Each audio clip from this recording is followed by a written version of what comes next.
നാരായണം നമസ്കൃത്യ നരം ചൈവ നരോത്തമം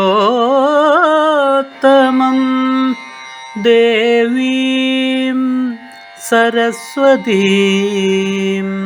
വ്യാസം തതോ ജയമുദീരയേ. അർത്ഥശാസ്ത്രമിദം പുണ്യം ധർമ്മശാസ്ത്രമിദം പരം മോക്ഷശാസ്ത്രമിദം പ്രോക്തം വ്യാസേനാമിതബുദ്ധിനാ.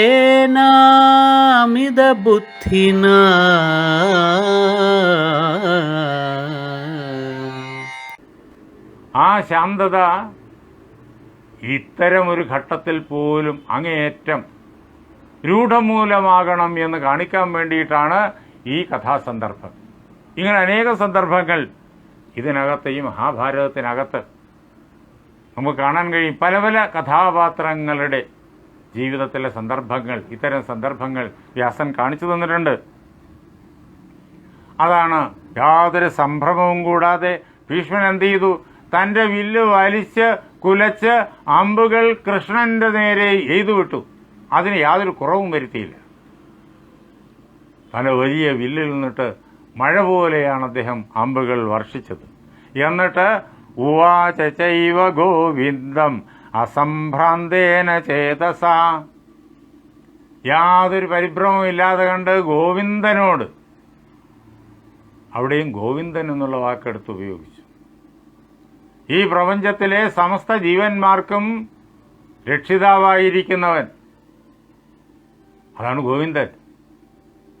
അങ്ങനെയുള്ള ഗോവിന്ദനോട്, തൻ്റെയും രക്ഷിതാവായിരിക്കുന്നവൻ, പരമാത്മാവ് എന്നർത്ഥം, ആ പരമാത്മാവിനോട് യാതൊരു സംഭ്രമവും കൂടാതെ കണ്ട് ഭീഷ്മൻ പറഞ്ഞു, യേഹി പുണ്ടരീകാക്ഷ ദേവദേവ നമോസ്തുതേ. അല്ലയോ ദേവദേവ, ദേവന്മാർക്കും ഈശ്വരനായിരിക്കുന്നവനെ, നമോസ്തുതേ, അങ്ങയ്ക്ക് ആയിക്കൊണ്ട് നമസ്കാരം. കഴുത്തറുക്കാൻ വരുന്ന കൃഷ്ണനോട് പറയുന്ന വാക്യമാണ് നമോസ്തുതേ, അങ്ങയ്ക്കായിക്കൊണ്ട് നമസ്കാരം. അതാണ് ഭീഷ്മ ഹൃദയത്തിൻ്റെ ശാന്തി. അതിന് തൊട്ടു മുമ്പായിട്ട് എന്താ പറഞ്ഞത്? യേഹി പുണ്ടരീകാക്ഷ, അല്ലയോ മഹാവിഷ്ണു, ഏഹി അങ്ങ് വന്നാലും ആ ചക്രവുമായിട്ട് പാഞ്ഞു വരികയല്ലേ, വേഗത്തിൽ വേഗത്തിൽ വേഗത്തിൽ എൻ്റെ മുന്നിൽ എത്തിച്ചേർന്നാലും നീ ഇങ്ങ് വാ എന്ന് വിളിക്കുകയാണ്. വേഗത്തിൽ വാ എന്ന് വിളിക്കുകയാണ് കൃഷ്ണനെ. അത്ര ധൈര്യത്തോടു കൂടിയിട്ട്, ഭക്തിയോടു കൂടിയിട്ട്, സ്നേഹത്തോടു കൂടിയിട്ട്, അചഞ്ചലമായ മനസ്സോടു കൂടിയിട്ട് കൃഷ്ണനെ വിളിച്ചു വരുത്തുവാനുള്ള ആ മഹത്വം അത് ഭീഷ്മനുണ്ട്. ഇതാണ് ശാന്തി. അതാണ് യേഹി പുണ്ടരീകാക്ഷ ദേവദേവ നമോസ്തുതേ. ദേവന്മാർക്കും ദേവനായിരിക്കുന്ന സകല ദേവന്മാരും അങ്ങയിൽ നിന്നിട്ടാണ് ഉണ്ടായത്. ബ്രഹ്മാവ് അങ്ങയിൽ നിന്നുണ്ടായി. അതാണ് ദേവദേവ എന്നുള്ള സംബോധനയുടെ അർത്ഥം. ഇതെല്ലാം അതിനകത്തിരിപ്പുണ്ട്. ബ്രഹ്മാവ് അങ്ങയിൽ നിന്നുണ്ടായി, രുദ്രൻ അങ്ങയിൽ നിന്നുണ്ടായി. ഭഗവാന്റെ അനുഗ്രഹത്താൽ ബ്രഹ്മാവിൽ കൂടി രുദ്രൻ ജനിച്ചു. അതാണ് പരമ്പരയായിട്ടാണ് രുദ്രന്റെ ആവിർഭാവം. അപ്പോൾ അതിൻ്റെ മൂലസ്ഥാനം അന്വേഷിച്ച് പോയി കഴിഞ്ഞാൽ അത് ഈ വരുന്ന കൃഷ്ണനാണ്. അതാണ് ഭഗവാന്റെ മഹത്വം. സകല ദേവന്മാരും, 33 കോടി ദേവന്മാരും, ഈ പ്രപഞ്ചം മുഴുവനും കൃഷ്ണനിൽ നിന്നിട്ടാണ് ഉണ്ടായത്. അതാണ് ദേവദേവ എന്നുള്ള സംബോധനയുടെ അർത്ഥം. ആ അർത്ഥം അങ്ങനെ തന്നെ നമ്മൾ ഉൾക്കൊള്ളണം. എന്താ ഇത് പറയുന്നത്? ഭീഷ്മനാണ്. ഈ ഘട്ടത്തിൽ ഇങ്ങനെ പ്രശാന്തിയോടുകൂടി നിന്ന് സംസാരിക്കാനുള്ള കഴിവ് ആർക്കുണ്ടോ ആ ആളാണ് ഭീഷ്മൻ. അദ്ദേഹം ആ വരുന്ന കൃഷ്ണനെ അനുഭവിച്ച് അറിഞ്ഞിരിക്കുന്നു തൻ്റെ ആത്മാവായിട്ട്. ആ ആള് പറയുമ്പോഴേക്കും അതിൻ്റെ ആ അർത്ഥത്തിൻ്റെ വ്യാപ്തിയും അഗാധതയും നമ്മൾ മനസ്സുകൊണ്ട് ഭംഗിയായിട്ട് വിചിന്തനം ചെയ്ത് അപഗ്രഥിച്ച് അറിഞ്ഞേ പറ്റൂ. അതാണ് വെറുതെയുള്ള കുറേ വാക്കുകളല്ല. അമരകോശത്തിൽ നിന്നിട്ട് നമുക്ക് കിട്ടും പര്യായപദങ്ങൾ ധാരാളമായിട്ട്. അതേപോലെ തന്നെ മേദിനി കോശം, ഹലായുധ കോശം തുടങ്ങിയതായ കോശഗ്രന്ഥങ്ങളിൽ സംസ്കൃത പദങ്ങളുടെ എല്ലാം അർത്ഥവും പര്യായങ്ങളും എല്ലാം നിറഞ്ഞതാണ് ഈ ഗ്രന്ഥങ്ങൾ. ആ ഗ്രന്ഥങ്ങളിൽ നിന്നിട്ട് ഇതെല്ലാം കിട്ടും. അതിൻ്റെ അർത്ഥവും വ്യാഖ്യാതാക്കൾ കൊടുത്തിട്ടുണ്ടാകും. അത്രയിലും മാത്രം ഒതുങ്ങുന്നതല്ല. ഡിക്ഷണറിയിൽ കൊടുത്തിരിക്കുന്ന അർത്ഥം കൊണ്ട് മാത്രം ഒതുങ്ങുന്നതല്ല. ഈ വാക്കുകളുടെ അർത്ഥം വ്യാസനാണിതൊക്കെ കേൾപ്പിക്കുന്നത്. അതോ ഇവിടെ വ്യാസൻ ഭീഷ്മന്റെ വാക്യമായിട്ടാണ് കേൾപ്പിക്കുന്നത്? ആരാണ് വ്യാസൻ? ബ്രഹ്മസ്വരൂപൻ നമുക്കറിയാം. പിന്നെ ഭീഷ്മൻ ബ്രഹ്മസാക്ഷാത്കാരത്തിൻ്റെ തൊട്ടടുത്ത പടിയിൽ നിൽക്കുന്നയാളാണ് എന്നറിയാം. അപ്പോൾ അതിൻ്റെ അർത്ഥം വേദാന്തശാസ്ത്രത്തിൻ്റെ പൂർണ്ണമായ അർത്ഥം ഉൾക്കൊള്ളുന്നതാണ് എന്ന് മനസ്സിലാക്കി നാം അതിനെ വ്യാഖ്യാനിക്കേണ്ടി വരും. അതിനാണ് ഗീത അറിയണമെങ്കിൽ ശാന്തി എന്ന് പറഞ്ഞു. ദൈവാസുര സമ്പദ് വിഭാഗ യോഗത്തിലെ ദൈവീ സമ്പത്തിൽ ഒരു പ്രത്യേകതയായിട്ട് ശാന്തി എന്നുള്ള വാക്കിന് മനസ്സിൻ്റെ അചഞ്ചലത, അടക്കം, ഒതുക്കം എന്നൊക്കെ അർത്ഥം പറയാം. ഡിക്ഷണറിയിൽ അത്രയുള്ള അർത്ഥം, വ്യാഖ്യാനങ്ങളിലും അത്രയൊക്കെ പറ്റൂ.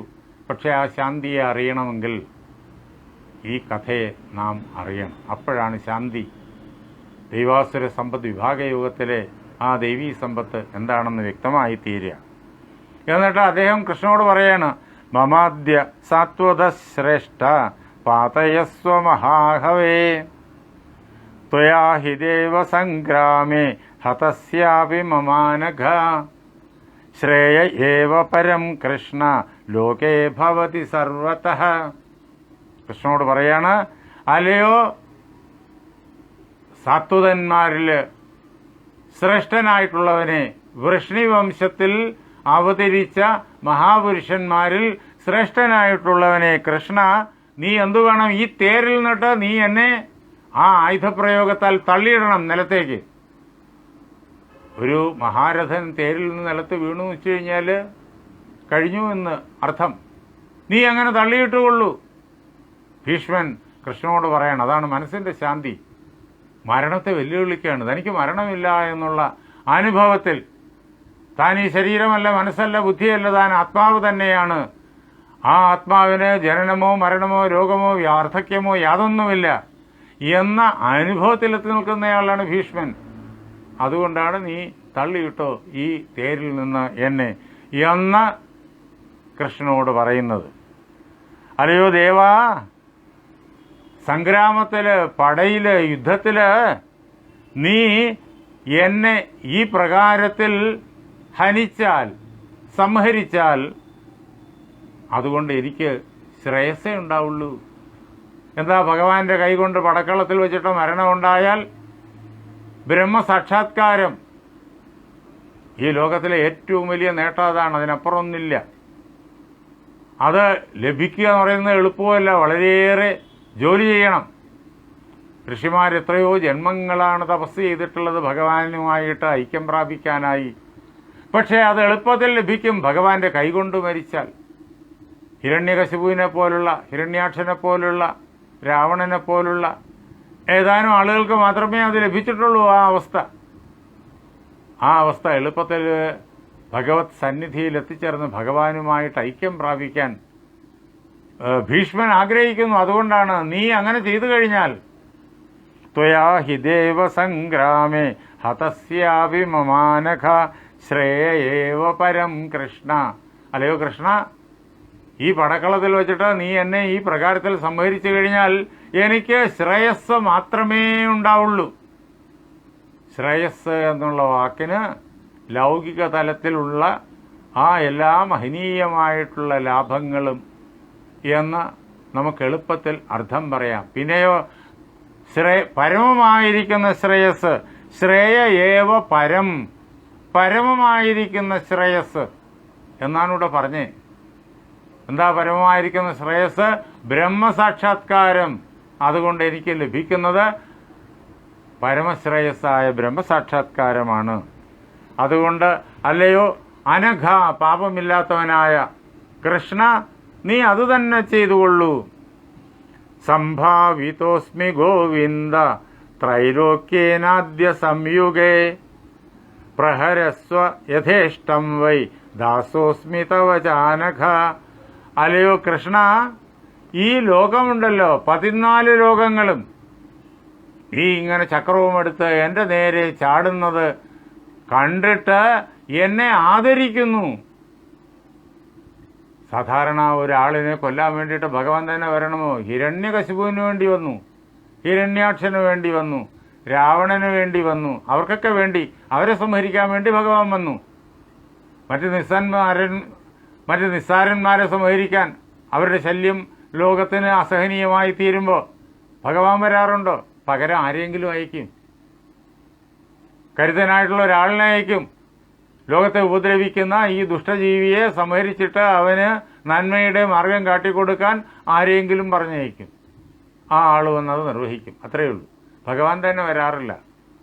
ഭഗവാൻ വന്നിട്ടുള്ളത് ഇതേപോലുള്ള ചില ആളുകളുടെ കാര്യത്തിലാണ്. എന്തുകൊണ്ടെന്നാൽ അവർ ആ പ്രകാരത്തിലുള്ള തപസ്സിൻ്റെ ഉടമകളാണ്. ആരാ? ഹിരണ്യകശിപും ഹിരണ്യാക്ഷനും ജയനും വിജയനുമാണ്. കഠിനമായ തപസ്സുകൊണ്ട് ഭഗവാന്റെ ദ്വാരപാലകന്മാരായിട്ട് വൈകുണ്ഠത്തിൻ്റെ ആ വാതിൽ സംരക്ഷിക്കുക എന്നുള്ള മഹാഭാഗ്യം ലഭിച്ച ആളുകളാണവർ. അവർ അവരുടെ മുജ്ജന്മത്തിൽ ചെയ്തിട്ടുള്ള ഏതോ ഒരു തെറ്റ്, അതിൻ്റെ ഫലം ഫലിക്കാൻ തുടങ്ങുന്ന അവസരത്തിൽ സനകാദികളുടെ ശാപത്താൽ ഇങ്ങനെ ഭൂമിയിലേക്ക് വരേണ്ടി വന്നവരാണ്. അപ്പോൾ അവർ പ്രാർത്ഥിച്ചതനുസരിച്ചിട്ട് ഭഗവാൻ തന്നെ പറഞ്ഞു, ഞാൻ തന്നെ വന്ന് നിങ്ങളെ ആ ആസുര ശരീരത്തിൽ നിന്നിട്ട് സംഹരിച്ച് മോചിപ്പിച്ചു കൊള്ളാമെന്ന്. അങ്ങനെ 3 ജന്മം ഭഗവാന്റെ ശത്രുക്കളായി 3 ജന്മത്തിലും ഭഗവാൻ തന്നെ വന്ന് അവരെ സംഹരിക്കുന്നുണ്ട്. അങ്ങനെയുള്ളവർക്ക് വേണ്ടി മാത്രമേ ഭഗവാൻ വരൂ, ഇല്ലെങ്കിലോ നിസ്സാരന്മാരെ അയക്കും. ഇപ്പോഴിതാ എൻ്റെ നേരെ നീ തന്നെ വേണ്ടി വന്നു. ഈ പാണ്ഡവപക്ഷത്ത് ആർക്ക് സാധിച്ചില്ല. ഈ ഭൂമിയിൽ ഉള്ള വീരന്മാരുടെ കൂട്ടത്തിൽ ഭയങ്കരന്മാരാണ് ഈ അർജുനനും ഈ ഭീമനും ഈ യുധിഷ്ഠിരനും നകുലനും സഹദേവനും സാത്യകിയും ദൃഷ്ടദ്യുമ്നനും ഒക്കെ. അവർക്ക് ആർക്കും സാധിക്കുന്നില്ല. അവരൊരുമിച്ച് നിന്നാൽ പോലും സാധിക്കുന്നില്ല. നീ തന്നെ വേണ്ടി വന്നു, നിനക്ക് മാത്രമേ അത് സാധിക്കൂ. അത് ഏറ്റവും വലിയ ബഹുമതിയാണ് കൃഷ്ണ.